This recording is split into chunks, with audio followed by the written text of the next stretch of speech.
তিন নম্বরে মারিয়াম আলাইহিস সালাম, আজীব একটা মহিলা, স্বামী ছাড়া তার পেটের ভেতরে সন্তান দিয়েছে কে? আল্লাহ। আবার ওনার নামে কোরআনে একটা সূরা দিয়েছে কে? আল্লাহ। কি নাম? মারিয়াম। সূরাতু মারিয়াম, কাফ হা ইয়া আইন সাদ, যিকরু রাহমাতি রাব্বিকা আবদাহু জাকারিয়া। আল্লাহু আকবার। কি সুন্দর সূরা, কি অন্তমিল, কি চমৎকার ঘটনার বর্ণনা। উনার নামেও সূরা, উনার ফ্যামিলির নামেও সূরা, উনার আব্বার নাম ইমরান, মায়ের নাম হান্না বিনতে ফাখুজ। উনাদের ফ্যামিলিটা আল্লাহর কাছে এত প্রিয়, আল্লাহর একটা সূরা দিলেন ইমরানের পরিবারের সূরা। কোন সুবহানাল্লাহ। কোরআনের 3 নাম্বার সূরা, সূরাতু আলে ইমরান।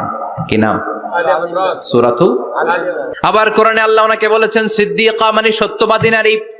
আবার আল্লাহ বলেছেন ওয়ালাইসা যাকারু কাল উনসা, এটা এমন মেয়ে, কোন পুরুষ এই মেয়ের মতো হতে পারে? ওনার মা হান্না বললেন, আল্লাহ আমার পেটে ছেলে না মেয়ে আমি জানি না। যখন মারিয়াম পেটে, আল্লাহ ছেলে হোক মেয়ে হোক বাইতুল মুকাদ্দাসের খাদেম হিসেবে তুমি কবুল করে নাও। আমার পেটে যা আছে তোমার জন্য মানত করে দিলাম। কিন্তু ভূমিষ্ঠ করার পরে দেখে মাইয়া, ভূমিষ্ঠ করার পরে দেখে কি? মেয়ে। ভাবছিল ছেলে, ছেলে হইলে খাদেম হবে, এখন মেয়ে। আল্লাহ বলে চিন্তা করো না, সাধারণ মেয়ে না, ওয়ালাইসা যাকারু কাল উনসা, এটা এমন মেয়ে কোন ছেলেরাও এই মেয়ের মতো হতে পারে। এই মেয়েকে দিয়ে দেওয়া হলো Baitul Maqdis, one of the major 3 mosques in Islam, ইসলামের সর্বশ্রেষ্ঠ 3টা মসজিদের একটা। এই বাইতুল মুকাদ্দাসের খাদেমা ছিল উনি। মসজিদ ক্লিন করতো আর ইবাদত করতো, ইবাদতে মশগুল হয়ে থাকতো, পাগল পাড়া হয়ে থাকতো, চক্ষু বন্ধ করে আল্লাহর কথা স্মরণ করত। মর্যাদা আল্লাহ এত বাড়িয়ে দিলেন, আনসিজনাল যত জান্নাতি ফল সব সামনে এসে হাজির হয়ে যেত। ওনার খালু জাকারিয়া এসে বলতেন, আন্না লাকে হাদা, ও মারিয়াম এই ফল তো এই সিজনে ফিলিস্তিনে নাই, পাইলা কই? তিনি বলতেন হুয়া মিন ইনদিল্লাহ, রব্বুল আলামিন জান্নাত থেকে ফলের ব্যবস্থা করেছে। কোরআন সাক্ষী, আন্না লাকে হাদা, কোত্থেকে এই ফ্রুট পাইলা? আনসিজনাল, এটা তো এখানে নাই। উনি বললেন হুয়া মিন ইনদিল্লাহ, ইন্নাল্লাহা ইয়ারযুকু মান ইয়াশাউ বিগাইরি হিসাব, আল্লাহ এরকম যারে চায় বিগাইরি হিসাব রিজিক দিয়ে থাকে। সুবহানাল্লাহ বলেন। সব সময় আল্লাহর ইবাদত, সব সময় তাহাজ্জুদ, সব সময় জিকির করতেন লা ইলাহা লা ইলাহা ইল্লাল্লাহু মুহাম্মাদুর রাসূলুল্লাহ। ওনার পুরো জীবনের কোন মুহূর্ত আল্লাহর জিকির থেকে খালি যায় নাই, সব সময় ইবাদতে মশগুল, সব সময় কি? তার মানে মারিয়ামের জীবনী থেকে আমাদের শিক্ষা, আমার মায়েরা বোনেরা ইবাদতে মশগুল থাকতে হবে। কিন্তু দুর্ভাগ্যজনক হলেও সত্যি, আমার বোনেরা জি বাংলা নিয়ে মশগুল থাকে। ওনারা মশগুল থাকে ঠিকই, তবে ইবাদত নিয়ে না। কি নিয়ে? কথা কন। জি বাংলা কি এখনো দেশে চলে? স্টার জলসা এগুলো চলে, কিরণমালা এই সিরিয়ালগুলো চলে। নতুন সিরিয়াল আসছে, নাম কত কয়েকটা, ওয়াজ মাহফিলে বলা লাগবে আমাদের। কি নাম, কি চলে এখন জানো না তুমি? সর্বনাশ, পাগলের মতো মহিলাগুলো বসে থাকে, রাতে দেখতে না পারলে সকালে কাজা কাফার আদায় করে। আছে না নাই? কাজা আদায় করে ফেলে সকালে। খবরদার, জি বাংলা, স্টার জলসা, হিন্দি মুভি নিয়ে মশগুল থাকা যাবে না আমার বোনেরা। আপনিই পারেন আপনার ফ্যামিলিটারে জান্নাতে ফ্যামিলি বানাতে, আপনিই পারেন পরিবারটারে শান্তিময় করতে। নারী ভালো তো পরিবার ভালো। এজন্য মারিয়াম আলাইহিস সালামের জীবনী থেকে আমার বোনদের জন্য শিক্ষা, ঘরের সব কাজ শেষে অবসর যে সময়টা পাবো ইবাদতে মশগুল হয়ে যাব, ঠিক কিনা?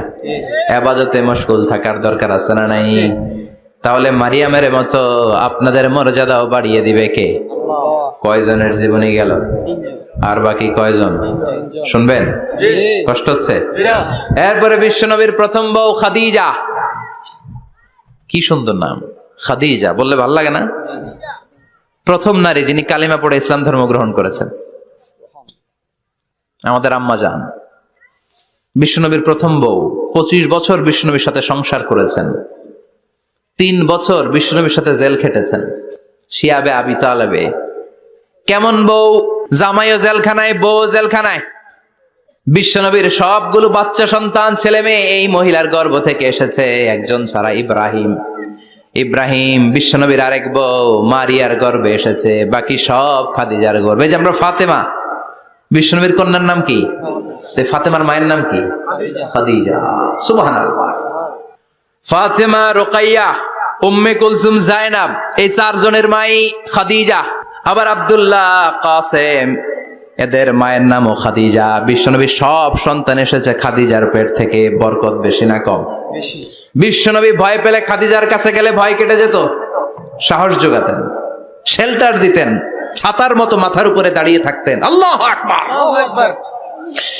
বিশ্বনবী বলতেন, রুজিক তো হুব্বাহা, খাদিজার ভালোবাসা আমার অন্তরে আল্লাহ রিজিক হিসেবে দিয়েছে। আবার বিশ্বনবী বলতেন, আল্লাহ যেই কিয়ামতের দিন বন্ধু বন্ধুরে চিনবে না, ভাই ভাইরে চিনবে না, কেউ কাউরে চিনবে না, ওই কঠিন দিনে আমি আমার খাদিজারে যেন ভুলে না যাই, আমার খাদিজারে যেন দেখা মাত্রই চিনতে পারি এটা আমার খাদিজা। খাদিজাকে নিয়ে মা আয়েশা একদিন একটা কটু কথা বলেছিল। ও নবী, কবে আপনার এই বুড়ি মহিলা, বুড়ি বউ খাদিজা ইন্তেকাল করেছে, তারপরে কত সুন্দরী সুন্দরী বউ আমরা এসেছি, আম করে ভালো লাগে না? খালি বুড়ির কথা কন কেন? খালি ওই বুড়ির কথা স্মরণ করেন। আমরা আছি, আমাদের দিকে তাকান, আমরা কত সুন্দরী, আমরা কত ভালো। বিশ্বনবী রেগে গেলেন, মা আয়েশাকে এইভাবে ধরলেন। জীবনে কোনোদিন কোন স্ত্রীর গায়ে হাত তোলে নাই, শুধু ওই দিন মা আয়েশাকে এইভাবে ধরেছিলেন আর বলেছিলেন, আয়েশা খবরদার, জীবনে এই কথা বলবা না। আমার খাদিজা আমার বিপদের দিনের সঙ্গিনী, তোমরা আমার সুখের দিনের সঙ্গিনী। তোমরা কেউ আমার সাথে জেল খাটো নাই, খাদিজা আমার সাথে জেল খেটেছে 3 বছর। কয় বছর? 3 বছর। খাদিজা যখন ইন্তেকাল করলো, বিশ্বনবী কবর দিলেন, দোয়া করলেন আর কাঁদলেন। সাহাবারা দোয়া শেষে চলে যায়। আবু বকর বললেন, নবী কবর দেয়া হলো, খাদিজাকে দোয়া করা হলো, এবার চলেন। বিশ্বনবী তবুও যান না। বিশ্বনবী বললেন, আবু বকর তোমার মনে চাই তুমি ঘরে ফিরে যাও, আমি যাব না, আমি দাঁড়িয়ে থাকবো। খাদিজার কবরের 3টা প্রশ্নের জবাব আমি বিশ্বনবী দিয়ে তারপরে ঘরে ফিরে যাব। সাইয়েদনা জিবরাইল এসে বললেন, নবী আর কান্না করবেন না, আর দাঁড়িয়ে থাকবেন না, আর বায়না ধরবেন না, বন্ধুর সাথে চলে যান। খাদিজার কবরের 3টা প্রশ্নের জবাব নিয়ে আপনার টেনশনের দরকার নাই। টেনশন কার? আপনি তাড়াতাড়ি চলে যান। আপনার স্ত্রী খাদিজা যদি কবরের 3টা প্রশ্নের জবাব দিতে কোনো ভুল করে ফেলে, আরশের উপর থেকে আল্লাহ নিজেই জবাব দিয়ে দিবে। আল্লাহু আকবার। কি মহিলা ছিল! বিশ্বনবীকে সবসময় আগলে রেখেছে, শেল্টার দিয়েছে, প্রতিভক্ত ছিল। খাবার নিয়ে বিশ্বনবীর জন্য এদিক সেদিক যেতেন, বিশ্বনবী না আসলে খেতেন না। বিশ্বনবীকে কলিজার চাইতো বেশি ভালোবাসতো, পতি যা বলবে তাই শুনতো। ও মায়েরা, খাদিজাতুল কুবরার জীবনী থেকে আপনাদের জন্য শিক্ষা হলো প্রতিভক্তি। কি ভক্তি? এখন প্রতিভক্তি নাই, আমরা করি নারী ভক্তি। এখন নারী নির্যাতন কমে গেছে বাংলাদেশে, বেড়ে গেছে পুরুষ নির্যাতন। কথা কন। এখন আমরা ভক্তি করা লাগে। আমরা ভক্তি না করলে ঘরে খাওয়ান নাই, এরকম ঝামেলা আছে না নাই? কথা বলেন। আপনাদের নাগাইশের মহিলারা অনেক ভদ্র, নাগাইশের মহিলারা নিশ্চয়ই পতিকে অনেক ভক্তি করে। মায়েরা, বোনেরা, আপনার স্বামী যদি আপনার উপরে নাখোশ থাকে, আপনার ইবাদত আপনাকে বাঁচাতে পারবে না। বিশ্বনবী ফাতেমাকে বললেন, ফাতেমা তুমি বিশ্বনবীর মেয়ে হতে পারো, কিন্তু আলী যদি তোমার উপর নাখোশ থাকে, তোমার সব শেষ, সব শেষ। আবার বিশ্বনবী বললেন, আমি যদি এক আল্লাহ ছাড়া কারো সামনে মাথাটা নত করার বিধান দিতাম, এক আল্লাহ ছাড়া যদি কাউকে সেজদা করতে আমি বলতাম, আমি দুনিয়ার সব নারীদের বলতাম স্বামীর পায়ে সেজদা দিয়ে পড়ে থাকো। কি সম্মান আল্লাহ দিলেন স্বামীকে! আপনার জান্নাত আপনার স্বামীর ভেতরেই। স্বামীকে সন্তুষ্ট করেন, স্বামীর আনুগত্য করেন, দেখবেন ফ্যামিলিটা সুন্দর হবে। আর স্বামীরা স্ত্রীদেরকে ভালোবাসেন, স্ত্রীদেরকে ভালোবাসার গল্প শোনাবেন, দামি দামি শাড়ি কিনে দিবেন, তারপরে রাত্রিবেলা গান শোনাবেন। আধরাতে যদি ঘুম ভেঙে যায়, মনে পড়ে মোরে প্রিয়, চাঁদ হয়ে রব আকাশের গায়ে, বাতায়ন খুলে দিও। এই গানগুলো শুধু বউয়ের গান, শালীর গান না, বাবির জন্য না, চাচাতো বোনের জন্য না। উল্টা পাল্টা জায়গায় করলে গুনাহ আছে না নাই? স্ত্রীর সাথে প্রেম নিবেদন করেন, ভালোবাসা নিবেদন করেন, সংসারটারে শান্তিপূর্ণ করে দিবে কে? তার মানে খাদিজাতুল কুবরার জীবনী থেকে শিক্ষা কি? বললা গেছি কি শিক্ষা? প্রতিভক্তি। কি ভক্তি? স্বামীকে ভক্তি করা লাগবে, তা না হলে জান্নাত নাই। এরপরে বিশ্বনবীর একমাত্র কুমারী বউ নাম কি? আয়েশা। বিশ্বনবী বললেন, উরিতুকি ফিল মানামি সালাসা লায়াল। আয়েশা, বিয়ের আগে তোরে কিন্তু আমি 3 বার স্বপ্নে দেখছিলাম। সুবহানাল্লাহ কইবেন না? সুবহানাল্লাহ। বড্ড খুশি হয়ে গেলেন আয়েশা। এরপরে বললেন, 3 বার স্বপ্ন দেখার পরে তোমার ব্যাপারে মনের মধ্যে কেমন কেমন যেন ভালো লাগে। তারপরে একটা ছোট্ট কাগজের মধ্যে, জান্নাতি কাগজ, রেশমি কাপড়ের মধ্যে তোমার চেহারাটা এনে জিব্রাইল বললেন, দেখেন নবী কেমন লাগে। আমি কইলাম ভালো লাগে। কার মেয়ে? আপনার বন্ধু আবু বকরের মেয়ে, বিয়ে করবেন নাকি? বিশ্বনবী বললেন, ও জিব্রাইল, তুমি যদি ঘটক হও, আল্লাহ যদি হয় কাজী, আমি মোহাম্মদ বিয়েতে রাজি। সুবহানাল্লাহ। সুবহানাল্লাহ পড়েন। সুবহানাল্লাহ। বিয়ে হয়ে গেল, কিন্তু ঘরে দামি ফার্নিচার নাই, টাকা পয়সাও তেমন নাই, কিন্তু আছে খালি সুখ। আছে কি? যেটা টাকা দিয়ে কিনা যায়, টাকা দিয়ে বাড়ি কিনা যায়, গাড়ি কিনা যায়, সুখ কিনা যায় নাকি? টাকা দিয়ে বিছানা কিনা যায়, বালিশ কিনা যায়, ঘুম কিনা যায় নাকি? কথা বলেন। এজন্য সুখ দেয়ার মালিক কে? আল্লাহ। দোকানে সুখ পাওয়া যায়? নাগাইশ বাজারে তো সুখ বেছে না, বেচতে নিয়ে যাইতাম আজকে গাড়িতে করে। সুখ বেছে? কথা কন। সুখ পাওয়া যায় না। সুখ দেয়ার মালিক একজন, তিনি কে? আল্লাহ। মা আয়েশা একমাত্র কুমারী বউ, আদর করে তিনি ডাকতেন হুমায়রা, আবার মাঝে মাঝে ডাকতেন ইয়া আইশু। আয়েশা না, আয়েশু, সংক্ষেপ। এত ভালোবাসতেন মা আয়েশাকে। মা আয়েশা গ্লাসের যেই জায়গা দিয়ে পানি খেতেন, বিশ্বনবী ওই জায়গায় মুখ লাগিয়ে পানি খেত। মা আয়েশা গোশতকে হাড্ডি ফেলে দিলে বিশ্বনবী ওই হাড্ডিটা নিয়ে চষতে শুরু করে দিত। সুবহানাল্লাহ। এক বালতি থেকে পানি নিয়ে দুইজনে গোসল করত। আবার বিশ্বনবী মাঝে মাঝে বায়না ধরতো, মাঝে মাঝে রাগও করতো। সুবহানাল্লাহ কোন। সুবহানাল্লাহ। স্বামী স্ত্রীর মধ্যে একটু রাগ আছে না নাই? আছে। রাগ থাকলে ওইটারে আবার ভালোবাসায় পরিণত করে দেয় কে? আল্লাহ। রাগ না থাকলে ভালোবাসা তো ভালোবাসাই না। রাগ থাকতেই হবে, তাইলেই ভালোবাসার মর্ম বোঝা যায়। চিল্লায় বলেন ঠিক কিনা? ঠিক। ক্ষুধা না থাকলে খাবারের মর্যাদা বোঝা যায় না। সারাদিন পেট ভরা, খাওয়ার মজা বুঝবেন? ক্ষুধা, প্রচন্ড ক্ষুধা, তৃষ্ণার্ত, লেবুর শরবত পাইলে অমৃতের মতো লাগবে। প্রচন্ড ক্ষুধা, হাজি বিরিয়ানি পাইছেন 1 প্লেট, ইচ্ছে মতো খাবেন, কিন্তু পেট ভর্তি, হাজি বিরিয়ানি খাওয়া যাবে? এজন্য রাগ না থাকলে ভালোবাসা যে কত দামি, ভালোবাসা যে আল্লাহর পক্ষ থেকে কত বড় নেয়ামত বোঝা যায় না। মাঝে মাঝে মা আয়েশা রাগ করতেন, শুনতেছেন? জি। বিশ্বনবী বলেন, আয়েশা কখন তুমি রাগ করো, কখন তুমি আমারে ভালোবাসো আমি বুঝি। সুবহানাল্লাহ পড়েন। সুবহানাল্লাহ। মা আয়েশা বললেন, কেমনে বোঝেন? বিশ্বনবী বললেন, যখন তুমি রাগ করো তখন নামাজের পরে দোয়ার মধ্যে বলো, ও ইব্রাহিম আলাইহিস সালামের আল্লাহ, আপনি আমার উপর দয়া করেন। তার মানে তুমি রাগ করে আছো, আমার নাম নাও নাই। আর যখন আমার উপর খুশি থাকো, নামাজের পরে দোয়াতে বলো, মুহাম্মদ সাল্লাল্লাহু আলাইহি ওয়াসাল্লামের আল্লাহ, আপনি আমাদের উপর রহমত করেন। সুবহানাল্লাহ। তার মানে খুশির সময় তুমি আমার নাম নাও, রেগে গেলে অন্য নবী দেওয়ার দোয়া সাইরা দাও, রেগে গেলে আমার নামটা নাও না। মা এসে বলে, নবী গো, আমি তো শুধু নামটাই মুখ দিয়ে নেই না, কিন্তু কলিজা থেকে তো আপনারে বাদ দিতে পারি না। আল্লাহু আকবার। আল্লাহু আকবার। কি ভালোবাসা! মা এসে বলতেন, আমি যখন বিশ্বনবীর সাথে শীতের রাতে এক ল্যাপের নিচে ঘুমাতাম, তখনও জিব্রাইল ওহী নাজিল করতো। সুবহানাল্লাহ নাই? সুবহানাল্লাহ। কোন স্ত্রীর সাথে অন্তরঙ্গ বসবাসের সময় কোরআনের ওহী নাজিল হতো না। একমাত্র মা আয়েশার সাথে যখন এক বিছানার এক ল্যাপের নিচে দুইজন শুয়ে আছে, কোরআনের আয়াত নাজিল করছে কে? আবার মা আয়েশা বলছেন, আমার কারণে ও মুসলিম উম্মাহ তোমরা তায়াম্মুমের বিধান পেয়েছো। ফাতায়াম্মামু সাঈদান তাইয়্যিবা। মা আয়েশা একটা যুদ্ধে গিয়েছিলেন, যুদ্ধ থেকে ফেরার পথে মা আয়েশার গলার লকেট নাই। মাঝে মাঝে হয় না, মহিলা গলার লকেট পায় না, পুরা বাড়ি আগুন করে ফেলাইছে, লকেট নাই, লয়ে গেল রে, নিয়ে গেল রে, হারাইলাম রে। মা আয়েশার লকেট নাই। লকেট হারানোর পরে মা আয়েশা কান্নাকাটি। বিশ্বনবী বললেন, থামো। অনেকক্ষণ থামার পরে লকেট খুঁজে পায় না। সবাই খোঁজাখুঁজি, লকেট কই, লকেট কই, লকেট খুঁজে পায় না।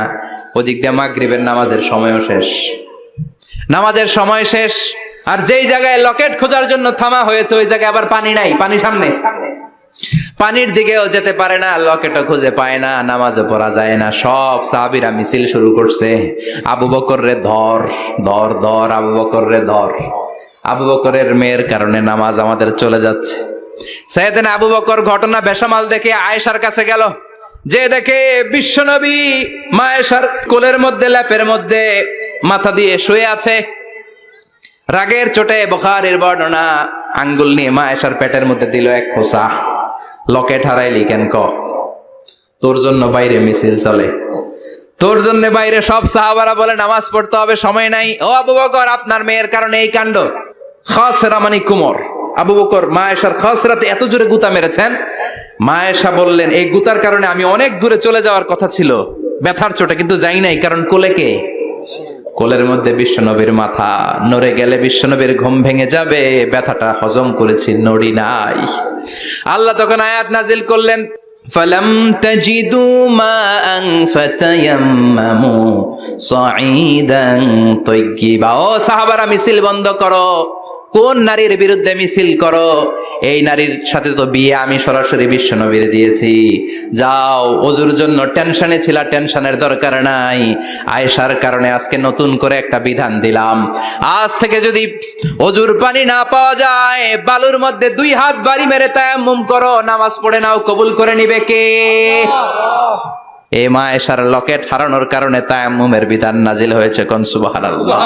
মা আয়েশা বলতেন, আমার কোলে মাথা রেখে বিশ্বনবী শেষ নিঃশ্বাস ত্যাগ করেছে, আবার আমার ঘরের মধ্যেই বিশ্বনবীর কবর। সুবহানাল্লাহ। বিশ্বনবীর কবরটা কিন্তু মা আয়েশার ঘরের মধ্যে। এখনো বিশ্বনবীর কবর যেই জায়গায়, এই জায়গায় মা আয়েশার ঘর ছিল। সুবহানাল্লাহ। কোন 2210টি হাদিস বর্ণনা করেছেন। কত? কথা কয় না, 2210টা। ফ্যামিলির হাদিস বর্ণনার জন্য মা আয়েশাকে আল্লাহ তাআলা বিশ্বনবীর ট্যাপ রেকর্ডার বানিয়ে পাঠিয়েছেন। যাই বিশ্বনবী বলতেন, ট্যাপ রেকর্ডের মতো রেকর্ড করে সব সাহাবীদের কাছে বর্ণনা করতেন। কত কবিতা উনি নিজে জানতেন, নিজেই জানে না। কত মাসালা যে জানতেন তার কোনো হিসাব নাই। ইলমুল ফারায়েজ, বাপ মরলে ছেলে মেয়ে থাকলে কে কতটুকু সম্পদ পাবে, মা আয়েশার চেয়ে এই বিধান মদিনায় কেউ জানতো না।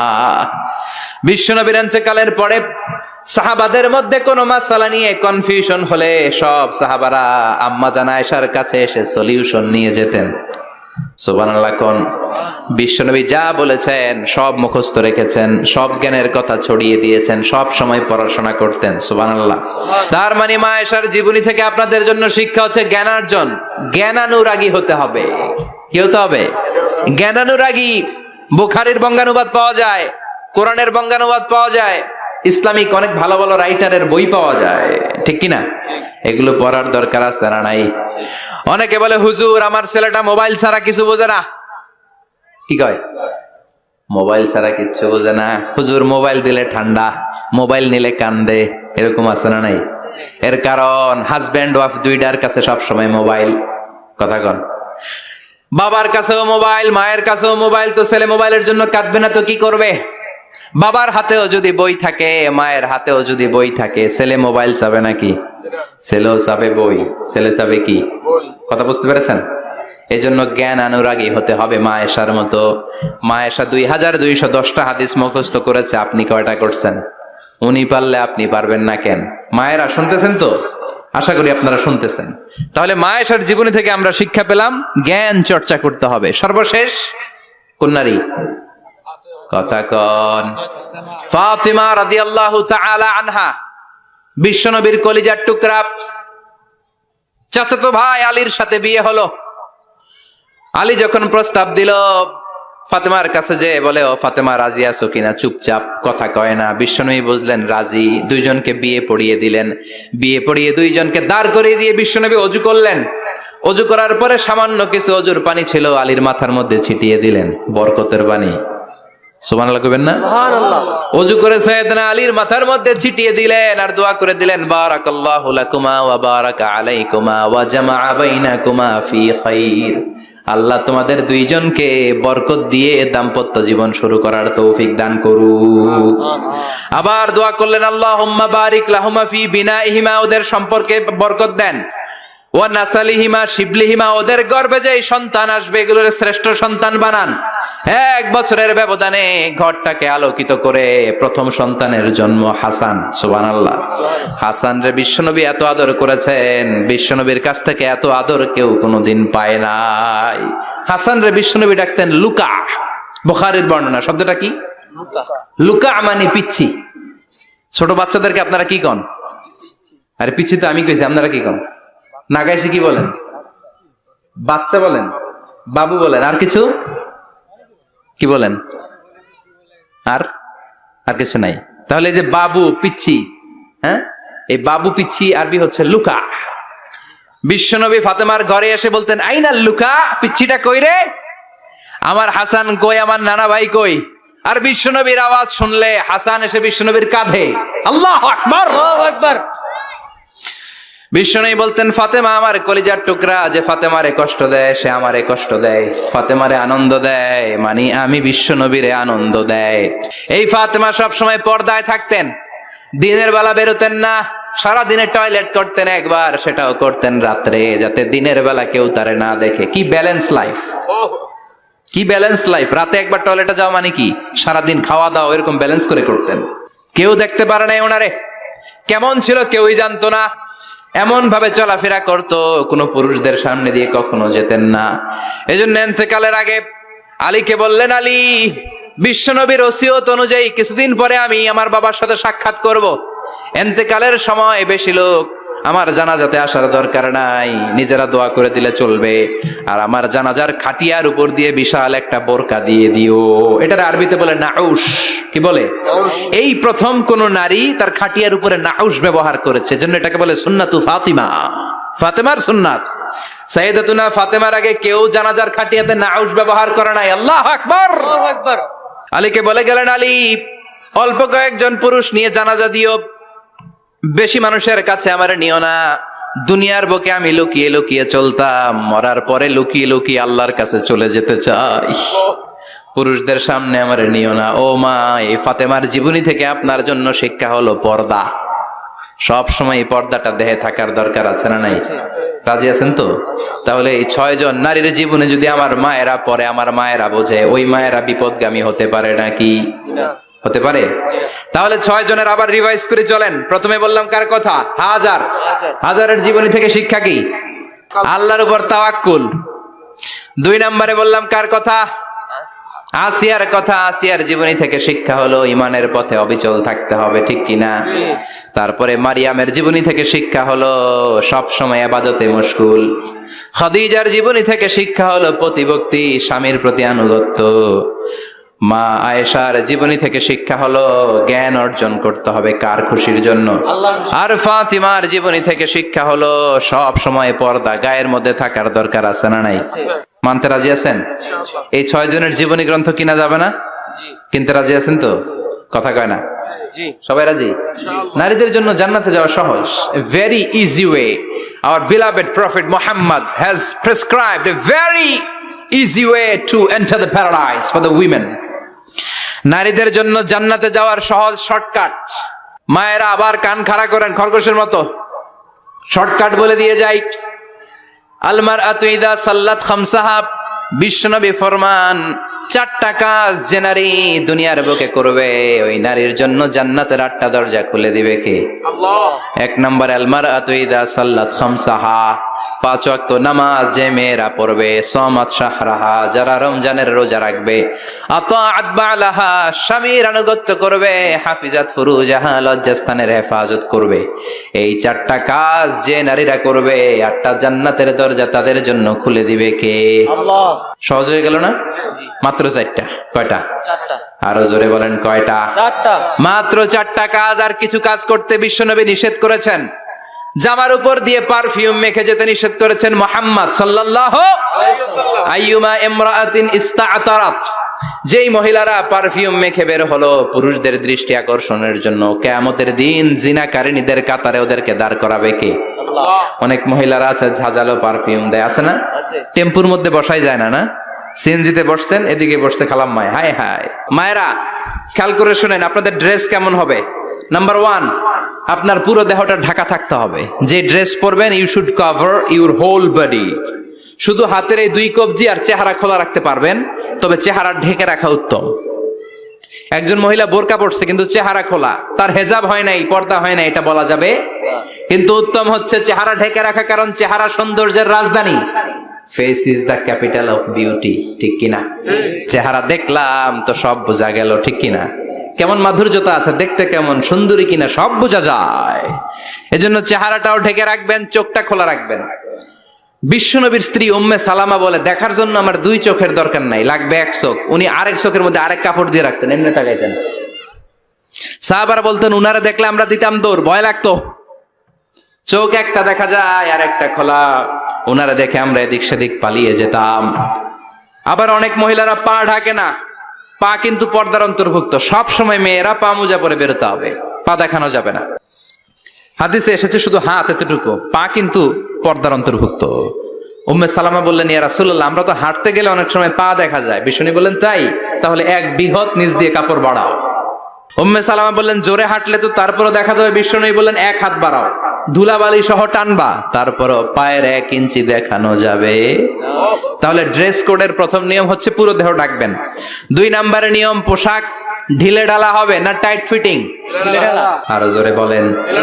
আছি আমরা কোন জামানায়, লাজ শরম গেছে হারায়, পাতলা শাড়ির বাহার, পাখি ড্রেস লেহেঙ্গা, পোশাক দেখে নারীর লাজে মরে যাই। হায় হায়, আছি আমরা কোন জামানায়, লাজ শরম গেছে হারায়। ঠিক কিনা?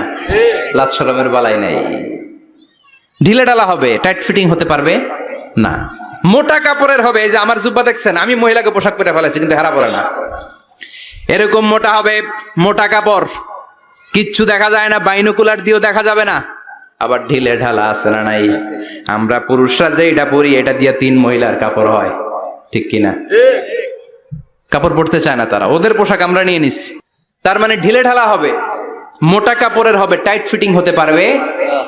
আবার পুরুষদের পোশাক হতে পারবে।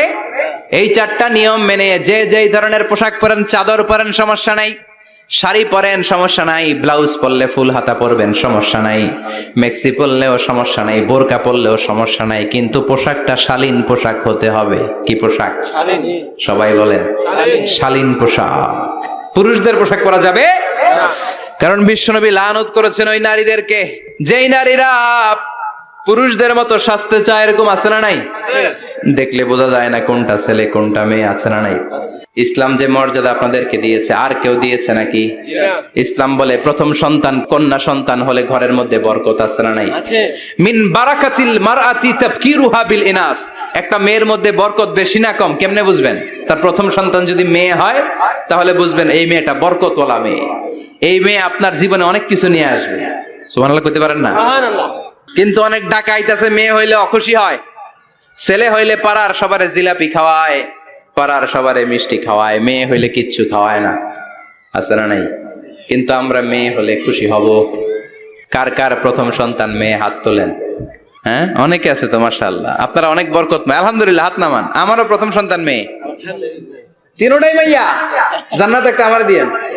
তার মানে 3 জান্নাতের মালিক। মাশাআল্লাহ, আল্লাহ বাইরে তুমি কবুল করো। তার মানে কোন ঘরে যখন মেয়ে আসে, আল্লাহ বলে ঘরটা বরকতময়। মেয়েটা যখন বড় হতে শুরু করে, মেয়েটা ভাইয়ের জন্য বরকতময়। মেয়ে যখন বিয়ের উপযুক্ত হয়, বাবার জন্য বরকতময়। 2 মেয়ে মানে বাবার 2 জান্নাত, 3 মেয়ে মানে 3 জান্নাত। সুবহানাল্লাহ। আবার যখন স্বামীর কাছে যায়, ইসলাম বলে ওই স্বামী আল্লাহর কাছে সেরা, যেই স্বামী বউয়ের কাছে সেরা। বউ যদি আপনারে ভালো বলে, আপনি আল্লাহর কাছে ভালো। বউ যদি খারাপ বলে, আপনি আল্লাহর কাছে খারাপ। তার মানে ব্যালেন্স করেছে ইসলাম। স্বামীরও আনুগত্য করতে বলেছে, আবার স্বামীকেও বলেছে স্ত্রীকে ভালোবাসতে। ঠিক কিনা? কথা বলেন। এবার আরেকজনের স্ত্রী, ইসলাম বলে তোমার হাত যদি বউয়ের হাতের সাথে মিলাও, 2 হাতের সগীরা গুনাহ মাফ করে কে? স্ত্রীর দিকে যখন তাকাও, তোমার চোখের সগীরা গুনাহ মাফ করে কে? প্রতি মাসে মাসে স্ত্রীর কাপড় চোপড় আর কসমেটিক্স কেনার জন্য যে টাকাটা দাও, এই টাকাটা সদকা হিসেবে কবুল করবে কে? এবার এই মহিলা গর্ভবতী, ইসলাম বলে সন্তান ভূমিষ্ঠ করতে যে যদি কোনো মা ডেলিভারি কেসে হসপিটালে মারা যায় কিংবা বাসায় মারা যায়, কিয়ামতের দিন ওই মহিলাকে শহীদদের কাতারে দাঁড় করায় দিবে কে? বাচ্চা ভূমিষ্ঠ করতে যে শাহিদা, শহীদদের কাতারে। আর সুন্দর মতো যদি আসে, আল জান্নাতু তাহতা আকদামি উম্মাহাতিকুম, মায়ের পায়ের নিচে সন্তানের বেহেশত, আছে না নাই? জোরে বলেন। এজন্য ইসলাম বলে খবরদার, মায়ের মর্যাদা সবচেয়ে বেশি। এক সাহাবী বললেন, ইয়া রাসূলুল্লাহ, কার সাথে ভালো আচরণ করব? বাবার সাথে নাকি মায়ের সাথে? নবী বললেন, মায়ের সাথে। এরপরে মায়ের সাথে, তারপরে মায়ের সাথে, তারপরে কার সাথে? তারপরে তোমার পিতার সাথে। মায়ের মর্যাদা কয় গুণ বেশি? ওগো মা, তুমি এই ধরনের শ্রেষ্ঠ নিয়ামত, তোমারই পদ তলে রয়েছে জান্নাত। ওগো মা, তুমি এই ধরনের শ্রেষ্ঠ নিয়ামত, তোমারই পদ তলে রয়েছে জান্নাত। সুবহানাল্লাহ। আমি বলি, আমাদের পায়ের নিচে থাকে মোজা, জুতা আর বালু, আর মহিলাদের পায়ের নিচে জান্নাত। এই পৃথিবীটারে 1000 বার বিক্রি করলে জান্নাতের একটা চেয়ারের দাম হবে না। সুবহানাল্লাহ পড়েন। আর যেই জান্নাত মায়ের পায়ের নিচে পড়ে আছে, ওই পায়ের দাম বেশি না কম? বেশি। এজন্য মায়েদের সাথে ভালো আচরণ করতে হবে। ইসলাম নারীকে দিয়েছে ইবাদতের অধিকার। নারীরা যদি মহিলা সমাবেশে যেতে চায়, কোনো পুরুষ বাধা দিতে পারবে? নারী যদি মসজিদে নামাজ পড়তে যেতে চায়, বাধা দিতে পারবে? নাগাইশি কি আছে মহিলাদের নামাজের জায়গা? করেন নাই আপনারা? করেন, আস্তে আস্তে করেন, আস্তে আস্তে করতে হবে। তারা অনেক সময় বাইরে বেরোয়, বাসায় আসতে আসতে নামাজের সময় হয়ে গেছে, কই পড়বে নামাজটা? মসজিদের সুযোগ করে দেন, মসজিদে পড়বে। তবে ঘরে পড়া উত্তম, ঘরে পড়লে বেশি সওয়াব। সুবহানাল্লাহ। তার মানে ইবাদতের অধিকার। ইসলাম নারীকে দিয়েছে শিক্ষার্জনের অধিকার। আপনার ছেলেকে স্কুলে পাঠান, শুধু ছেলেকে নয়, আমরা বলি আপনার ছেলেকেও পাঠান, মেয়েকেও পাঠান, ঠিক কিনা? আপনার ছেলেকে মাদ্রাসায় পাঠান, মেয়েকেও পাঠান। শিক্ষা সবার জন্য। বিষ্ণু বলেছেন, আল্লিমু বানাতাকুম সূরাতান নূর, তোমরা তোমাদের মেয়েদেরকে সূরা নূর শিখাও। কোন সূরা? সূরা নূর। কথা কন। ও আমার মায়েরা, আপনাদের জন্য রব্বুল আলামিন সব হকের কথা সূরাতুন নূরে বলেছে। আল্লিমু বানাতাকুম সূরাতান নূর, তোমরা তোমাদের নারীদেরকে সূরাতুন নূর শিক্ষা দাও। ও আমার মায়েরা, আজ থেকে সূরাতুন নূরের অর্থ পড়বেন, তাফসীর পড়বেন, ঘরটারে বরকতময় করে দিবে কে? আপনাদের আছে মোহরানার অধিকার। বিয়ে করলে পুরুষ মোহরানা পাবে না, দিবে? কিন্তু আমরা এতগুলা টাকা নিয়ে আসি, ডাকাইত আছে না নাই? সারা জীবন মেয়েটারে লালন পালন করলো, একটা মেয়ে হলো একটা বাবার কলিজা। মেয়ে দিয়ে দিল মানে বাবা কলিজা ছিঁড়ে দিল, আর কি চাস? ডাকাত, ফকির কোথাকার। খবরদার, বিয়ের মধ্যে 1 টাকা যদি তুমি যৌতুক খাও, কিয়ামতের দিন আল্লাহ তোমারে ছাড়বে। যৌতুকের সাথে ইসলামের কোনো সম্পর্ক? যৌতুকের সাথে সম্পর্ক। যৌতুক খেলে ডবল গুনাহ। যৌতুক খাওয়া ততটা অপরাধ, কুকুরের গোশত খেলে যত অপরাধ, এর চেয়ে বেশি অপরাধ। আউযুবিল্লাহ। কুকুরের গোশত খেলে 1 গুনাহ, হারাম খাওয়ার গুনাহ। যৌতুক খেলে 2 গুনাহ, 1 হারাম খাওয়ার গুনাহ, 2 শ্বশুরবাড়ির উপর জুলুম করার গুনাহ। চিল্লা এখন ঠিক কিনা? ঠিক। এরপরে ইসলাম নারীকে দিল ভালো আচরণ পাওয়ার অধিকার। ইসলাম নারীকে দিল বাবার সম্পদে উত্তরাধিকারের অধিকার। একজন বাবা ইন্তেকালের আগে ছেলেকে যদ্দুর দিবে, মেয়েকে তার অর্ধেক দিতে হবে। যেরকম ঠিক কিনা? ঠিক। নাগাইশের বাবারা কি করে? দেয় তো? নাগাইশ এলাকায় কি হয়? ছেলেরে 2 কাটা দিলে মেয়ের 1 কাটা দেয় না? কদ্দুর দেয়? দেয় না। হ্যাঁ, ডাকাই। ওই যে কয় ডাকাইত। আবার কই সুবহানাল্লাহ। নাউজুবিল্লাহ কও বেটা। আউযুবিল্লাহ। ছেলেকে যদ্দুর দিবেন, মেয়েকে অর্ধেক। ইউসিকুমুল্লাহু ফি আওলাদিকুম লিয-যাকারি মিসলু হাযযিল উনসায়াইন। ও আমার বাবারা, সম্পদ হলো হাতের ময়লা, আপনি চলে যাবেন, সম্পদ থেকে যাবে। ছেলেরে যদ্দুর দিবেন, মেয়েরে অর্ধেক। কার কথা? মানতে রাজি আছেন তো? জি। একজন প্রশ্ন করেছে যে অনেক মেয়েরা ডিজাইন করা বোরকা পরে, এত ডিজাইন করে যে তাকিয়ে থাকতে মনে চায়। মানে বোরকা পরার কারণে আরো বেশি তাকায় থাকতে মনে আছে, এরকম ঝামেলা আছে না নাই?